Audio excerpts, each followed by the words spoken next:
World War II didn't begin with bombs falling on Poland. It began years earlier, in conference rooms, treaties, broken promises, and decisions made by leaders who believed they were preventing another global disaster. Some of those decisions were driven by fear, others by political convenience, and many by the belief that peace could be preserved at any cost. Today, on JJ Uncovered, we're looking at the decisions that didn't just fail to stop World War II, but quietly helped make it inevitable. After World War I, Europe wanted accountability. What it created instead was resentment. The Treaty of Versailles placed full blame on Germany, stripped it of territory, limited its military, and forced it to pay massive reparations. On paper, it was justice. In reality, it was humiliation. Germany's economy collapsed. Hyperinflation wiped out life savings. Unemployment soared. Faith in democratic institutions faded. This wasn't just an economic crisis. It was a psychological one. And it created the perfect conditions for a leader who promised pride, strength, and revenge. That leader was Adolf Hitler. When Hitler became chancellor in 1933, many European leaders did not see him as a serious, long-term threat. They saw him as aggressive, unstable, but ultimately manageable. Britain and France, still traumatized by World War I, were determined to avoid another war at almost any cost. So when Hitler began openly violating the Treaty of Versailles, rebuilding Germany's army, expanding weapons production, and creating an air force, Europe chose not to intervene. This wasn't a lack of information. It was a deliberate decision to wait.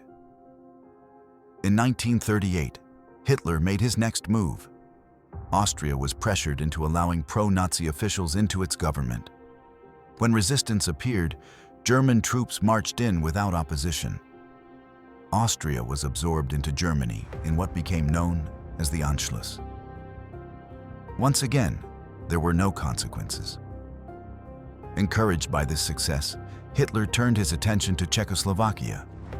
He demanded the Sudetenland, claiming it was necessary to protect ethnic Germans living there. British Prime Minister Neville Chamberlain believed negotiation was preferable to war. In September 1938, the Munich Agreement was signed. Hitler received the Sudetenland. Europe received a promise of peace. That promise lasted less than 6 months. In March 1939, German forces occupied the rest of Czechoslovakia. This moment shattered the illusion that Hitler's demands were limited. Appeasement had not prevented war. It had postponed it, while allowing Germany to grow stronger. Each time Hitler expanded, the world hesitated.